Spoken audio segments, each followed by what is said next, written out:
त्र्यंबकम यजामहे सुगंधिम पुष्टिवर्धनम उर्वारुकमिव बंधनात् मृत्युर्मुक्ष्ये मामृतात्।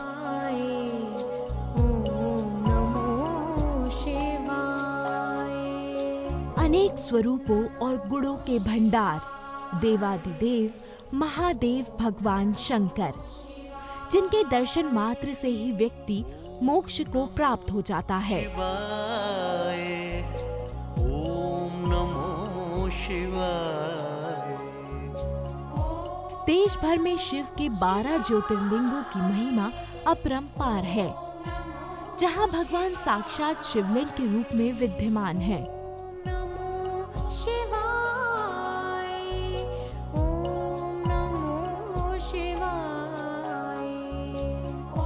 शिव जी के इन्हीं द्वादश ज्योतिर्लिंगों में से एक है त्र्यंबकेश्वर महादेव मंदिर।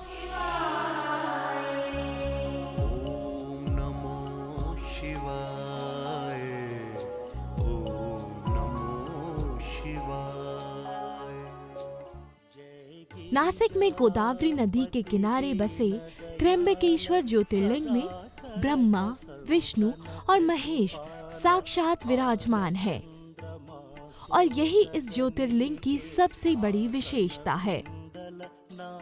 काले पत्थरों से सजे इस मंदिर की सुंदरता देखते ही बनती है। मंदिर के गर्भगृह में प्रवेश करने के बाद शिवलिंग की केवल अर्ध दिखाई देती है, लिंग नहीं। गौर से देखने पर अर्ध के अंदर 1-1 इंच के 3 लिंग दिखाई देते हैं, जिन्हें त्रिदेव अर्थात ब्रह्मा, विष्णु और महेश का अवतार माना जाता है।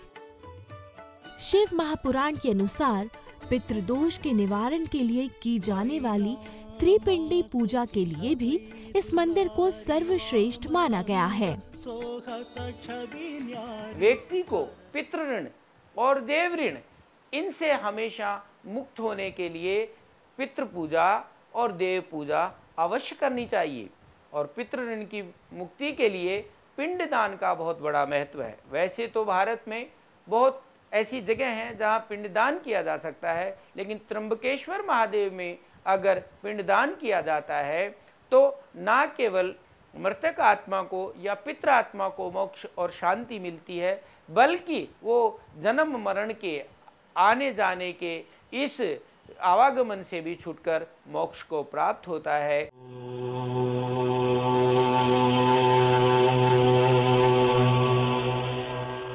शिवरात्रि और सावन के सोमवार के दिन त्र्यंबकेश्वर मंदिर में भक्तों की अपार भीड़ देखी जा सकती है। सूर्य की पहली किरण के साथ ही भक्त स्नान आदि करके शिव शंकर के दर्शन के लिए निकल पड़ते हैं। भगवान शिव की भक्ति के रस में डूबा हर व्यक्ति अपने आराध्य देव को जलाभिषेक करने के लिए आतुर रहता है। वहीं मंदिर को लेकर ऐसी मान्यता है कि काल सर्प दोष को दूर करने के लिए यहाँ खास पूजा अर्चना की जाती है। इसके अलावा देश में लगने वाले प्रसिद्ध 4 महाकुंभ मेलों में से एक महाकुंभ का मेला इसी पवित्र स्थान पर लगता है।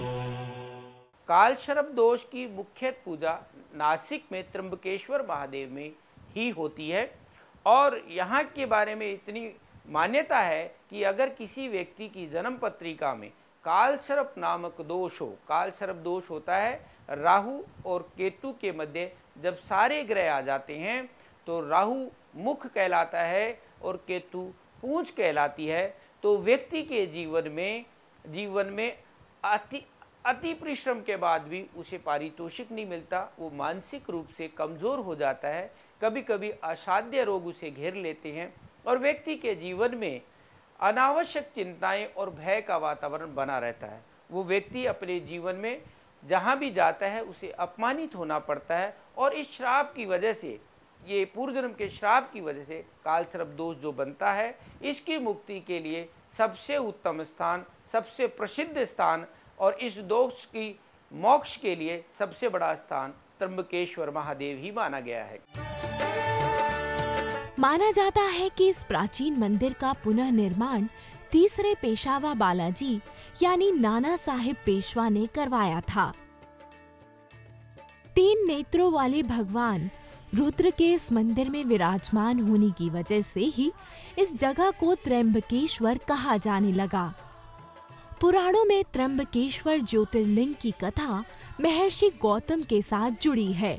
उज्जैन और ओंकारेश्वर की तरह ही भगवान त्र्यंबकेश्वर को यहाँ का राजा माना जाता है।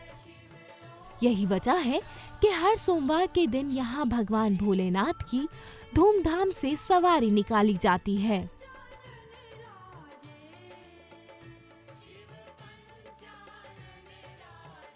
कठोर तपस्या गौतम ऋषि ने की और अपने ऊपर लगे गोहत्या के पाप के लिए भगवान शिव की आराधना की।